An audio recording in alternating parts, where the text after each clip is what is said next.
same thing under the other side. So that would test for the cranial nerve. I'm also going to test for the, while I'm at the nose, the sinuses. So the frontal sinuses, which are right above the patient's eyes. And I'm also testing for the auxiliary sinuses, which is right below, asking them if they have any pain at those spots. Next, I am going to move on to the mouth and the pharynx, pardon me. I am going to first note their lips, noting that they're normal in color, a pink-red color. I'm noting their gingiva, their gums, are they normal in color? Their dentation, are their teeth, do they look brittle? Do I see any rotting occurring? I'm noting their mucus, their saliva, ensuring that they have saliva. I am also going to note a couple cranial nerves while I'm assessing the mouth.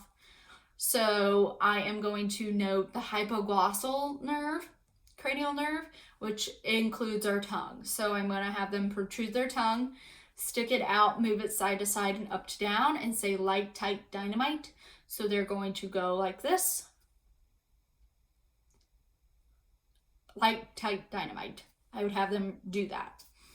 I'm also going to test the vagus and glossopharyngeal nerve, which tests for the pharynx. So I am going to have them open their mouth, say ah, ensure that the uvula is midline, and watch their soft palate rise and fall. So I would have them go ah, and I would look at the uvula and watch the soft palate rise and fall. Lastly, while I'm at the mouth, I am going to test for TMJ. So I would have the patient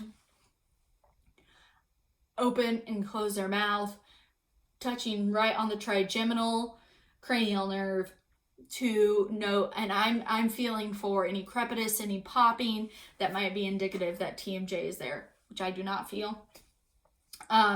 So that would complete our mouth and pharynx assessment.